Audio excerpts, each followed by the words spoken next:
Well, it's been a couple of interesting weeks, of course, not just here in the Isle of Man as we come near the end of the lockdown period, but as we do that, our friends, and I do call you friends because I've been to Guernsey in the summer, go into their second one. And we're now joined from Island FM by Rosie in the studio there. Rosie, it must come as a massive shock, just as it did to us, when suddenly out of the blue you get these cases, but the island reacted very quickly.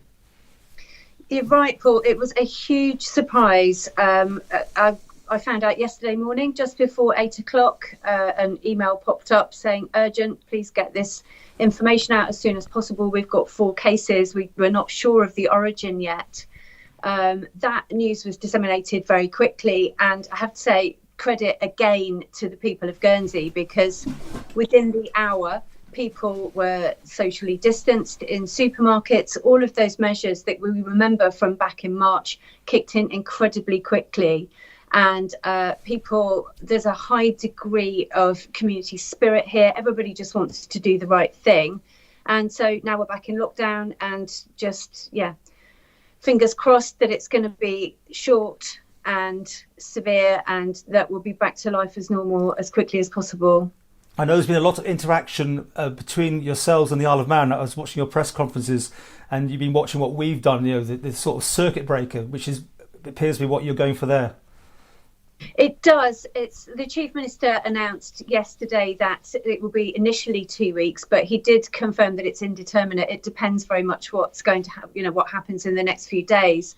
The media conference today, we found out that the total number of cases in Guernsey is now 35. There's one more case of community seeding. Our contact tracing teams are working around the clock to try and get everybody who may have come into contact with someone with those positive cases as quickly as possible. And they're asking everybody who's got even mild symptoms to come forward and get a test. So on the news of the lockdown, I believe you had a similar situation like we did. There was a fair bit of panic buying initially, people rushing off to the shops to get sorted. That's calmed down now, has it? Very much so. I think that sort of coincided with it being a Saturday morning as well. A lot of people did their big shop on a Saturday and they thought, well, I might as well just get it done now. So that didn't appear to be anything out of the ordinary to me. But what was nice to see was everybody was standing those 2 meters apart. Everybody's sanitizing, everybody's washing their hands like mad.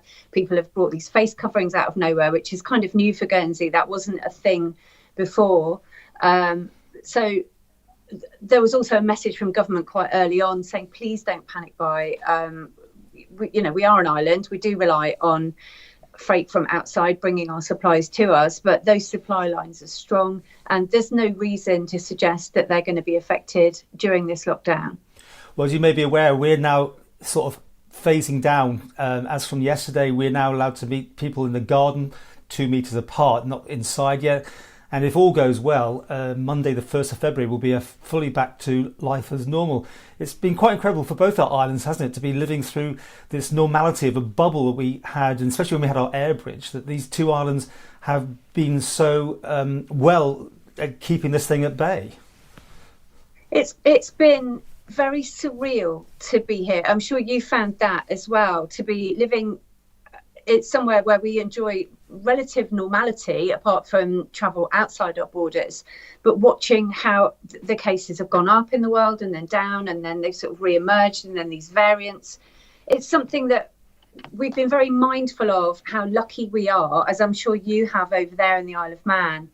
The message has always been, yes, we are lucky, but we cannot be complacent. And what's happened this weekend has, illustrated that very, very well. How's your lockdown been? Yeah, well, it's been short and sharp, hopefully, and we, just like you, keeping everything crossed that there's no more cases in the community, because that's the issue, isn't it? I mean, yours are going up at the minute because you're going through the process of finding out where those people are. Hopefully, it seems that most people are obeying the lockdown, and that could be at least, 2 or 3 weeks, I guess, for your end, as well as what we're seeing here in the Isle of Man. And you must be quite interested to see, especially with your near cousins, Jersey, the ways over there, it's been quite different, hasn't it? It has been very different, and they are a different government to us. They have their own decision makers, and I think It has been very strange. Our sister station, 103 in Jersey, we've been in regular contact with those guys through Microsoft Teams, and we talk on the phone every day. And it's a regular topic of conversation, just how differently our governments have responded to the challenge of COVID. Well, let's keep in touch, and we maybe do some more follow-ups as this whole process plays out. And hopefully we'll be there before you on this one. Well, best of luck. Stay safe.